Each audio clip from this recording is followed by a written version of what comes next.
యాదాద్రి భువనగిరి జిల్లా ఆలేరు పట్టణ కేంద్రంలో శనివారం తెలంగాణ రాష్ట్ర రైతులకు రుణమాఫీ ప్రక్రియను ప్రారంభించి ఆమోదం తెలిపిన సందర్భంగా స్థానిక ఎమ్మెల్యే క్యాంప్ కార్యాలయం ఆవరణలో ప్రభుత్వ విప్ ఎమ్మెల్యే బీర్లా ఐలయ్య ముఖ్యమంత్రి రేవంత్ రెడ్డి చిత్రపటానికి పాలాభిషేకం చేశారు. అనంతరం నియోజకవర్గ వ్యవసాయ శాఖ అధికారులతో రివ్యూ సమావేశం నిర్వహించారు. ఈ సందర్భంగా ఆయన మాట్లాడారు.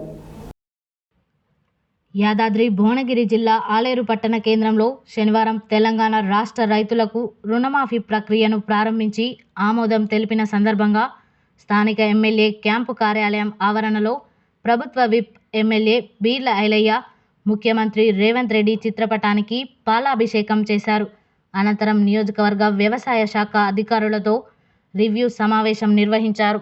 ఈ కార్యక్రమంలో జిల్లా వ్యవసాయ శాఖ అధికారి అనురాధ, పట్టణ అధ్యక్షుడు MA Ejaz, MPP Gandhamalla Ashok, Yadagirigutta MPP చీర శ్రీశైలం, జిల్లా మహిళా అధ్యక్షురాలు నీలం పద్మ, కౌన్సిలర్ గుత్తా శమంతరెడ్డి, సీనియర్ నాయకులు కట్టెగొమ్ముల సాగర్ రెడ్డి, నీలం వెంకటస్వామి, కూల నరసింహులు, వల్లపు ఉప్పలయ్య, బీజాని భాస్కర్, ఎండి జైనుద్దీన్, మహమ్మద్ గౌస్, ఎంఓస్ విజయ్ కుమార్, మందలక్ష్మి, ఉట్కూరి సురేష్, కర్రె అజయ్, మల్లెల శ్రీకాంత్, ముదికొండ శ్రీకాంత్, పోరెల్ల సతీష్, బరిగె శ్రీనివాస్, ఆలేటి అనిల్, అంగిడి ఆంజనేయులు, పర్రె రమేష్, రాపల్లి విక్రమ్ తదితరులు పాల్గొన్నారు.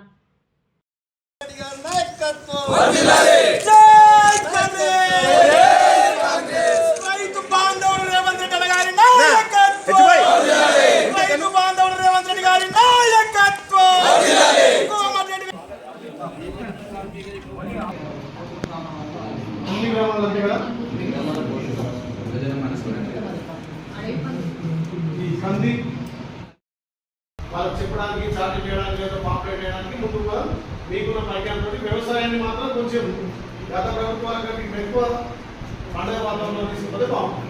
దాంట్లో నా బాధ్యత ఏదో మీరు 70 సార్లు పెట్టినటువంటి 20 దాకా కూడా కనీసం ఆ పిల్లలు కోల్పోలేకపోతున్నాయి. అంటే గ్రామాలలో ఏంటంటే సేద్యాలు కూడా మనం కొంచెం మార్చాలి. ఎవరు ఆ నాగళ్ళు పడే కట్టరు, ఆ నాగళ్ళు ఎరువులు అన్నీ అయిపోయినాయి. ఆ టాంకు దున్నా కానీ కొంచెం పచ్చడి ఏంటంటే రోజు నీళ్ళు పోతున్నాయి, కరెంట్ కరెక్ట్ ఆ బోర్ వస్తుంటుంది. ఈజీ పంటకు అలవాటు మీ ద్వారా మోటివేట్ చేసి కొంత పచ్చడి ఉంటాయి, కొంత మేకలేరు కానీ పశువులు కానీ దీని ద్వారా మీ ఆరోగ్యం మంచిగా ఉంటుంది, పంట బాగుంటుందని చెప్పి కొంచెం మోటివేట్ చేస్తే వ్యవసాయాన్ని కొంచెం మనం ఇంకా మార్చడం అవుతుంది. గతంలో పండే పంటలకు ఇప్పుడు పండే పంటలకు చాలా తేడా అవుతుంది. అవుతుంది కదా, నేను పండించినప్పుడు 40. మీడియా మిత్రులు నమస్కారం. ఈరోజు ఆలయ నియోజకవర్గంలోని వ్యవసాయ అధికారులతోటి సమీక్షా సమావేశం ఏర్పాటు చేసినాం. దీనికి సంబంధించినటువంటి వ్యవసాయ అధికారులు ఏడీ గారు, అదేవిధంగా సంబంధిత అధికారులు కూడా ఒక 4 గంటలు చర్చ చేసి రైతులకు కావాల్సినటువంటి మెలకువలు, రైతు సకాలంలో ఏ పంట పండిస్తే నాణ్యమైన దిగుబడి వస్తుందనే ఉద్దేశంతో ప్రభుత్వం నుంచి రైతులకు అందించాల్సినటువంటి అన్ని రకాల సహాయ సహకారాలు,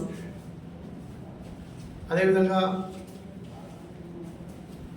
ఈ రాష్ట్రంలో, తెలంగాణ రాష్ట్రంలో ప్రతి రైతును రాజు చేయడం కోసం కాంగ్రెస్ పార్టీ ఎలక్షన్ల ముందు ఏదైతే రైతులకు హామీ ఇచ్చినామో ఆ హామీని నిలబెట్టుకొని నిన్న జరిగినటువంటి మంత్రివర్గం సమావేశంలో రైతులకు ఏకకాలంలో 2 లక్షల రుణమాఫీ చేయడం మీద నిర్ణయం తీసుకోవడంతో తెలంగాణ రైతాంగం మొత్తం ఇలా పండుగ వాతావరణంగా వాళ్ళ ఇళ్లలో పండుగ సందర్భంగా చేసుకుంటున్నటువంటి సందర్భంలో రైతులకు ఇంకా వ్యవసాయ శాఖ ద్వారా కానీ ప్రభుత్వం ద్వారా కానీ ఏ రకంగా సహాయ సహకారాలు అందాలి, రైతును నాణ్యమైన పంటలు పండించడానికి వాళ్లకు నాణ్యమైన విత్తనాలు, నాణ్యమైనటువంటి ఎరువులు, ఎక్కడ కూడా ఫెర్టిలైజర్లో కల్తీ లేకుండా సకాలంలో వాళ్ళకు ఫర్టిలైజర్ అందించడం కోసం, వాళ్ళు మెలకువలు చెప్పడం కోసం ఇలా ఆలయ నియోజకంలోని 8 మండలాలు సంబంధించిన ఏఓలు కానీ వాళ్ళకు ఉన్నటువంటి స్టాఫ్ కూడా మొత్తం వచ్చి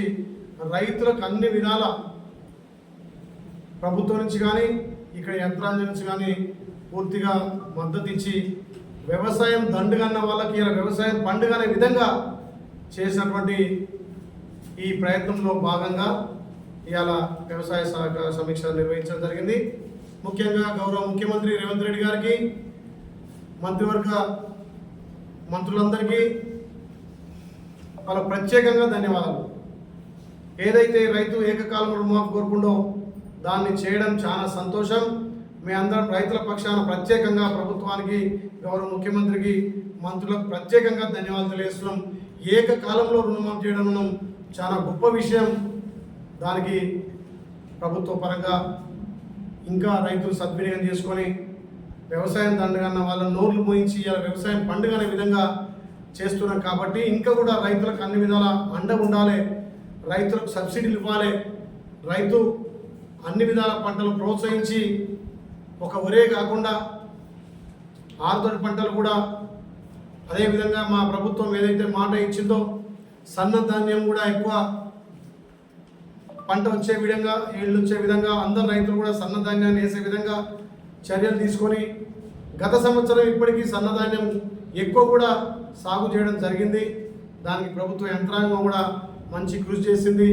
ఆలయంలో ప్రభుత్వ అధికారులు చాలా చక్కగా రైతులకు మెలకువలు చెప్పుకుంటూ సకాలంలో ఏ పంట వేస్తే ఎక్కువ దిగుబడి వస్తుందో రైతులకు మంచి కోఆర్డినేట్ చేసుకుంటా ముందుకు పోతున్నందుకు వ్యవసాయ అధికారులకు ప్రత్యేకంగా ధన్యవాదాలు తెలియజేస్తూ ఆ శాఖ మీద సమీక్షా సమావేశం 4 గంటలు నిర్వహించి రైతును అన్ని విధాలా చేయడం కోసం ఈ ప్రభుత్వం కృషి ఉంది. ముఖ్యంగా ఆలేరులో వ్యవసాయ శాఖ కూడా అన్ని గ్రామాలలో రైతులకు మెలకువలు నేర్పి పంట దిగుబడి రావడానికి, నాణ్యమైన పంట పండించడానికి అవసరమైన ఫర్టిలైజర్, దానికి సంబంధించినటువంటి వాటిని సకాలంలో సప్లై చేసి ఎక్కడ కూడా నకిలీ లేకుండా అరికట్టులో ఈసారి సక్సెస్ అయ్యారు. కాబట్టి వాళ్ళని కూడా ప్రత్యేకంగా అభినందిస్తూ వాళ్ళ సేవలు ఇంకా కూడా రైతులకు అందాలనే ఉద్దేశంతో ఇవాళ ఒక సమీక్షా సమావేశం నిర్వహించడం, దానికి ప్రభుత్వ అధికారులంతా కూడా వచ్చి పూర్తిగా సక్సెస్ చేసినందుకు వాళ్ళకి ప్రత్యేకంగా ధన్యవాదాలు.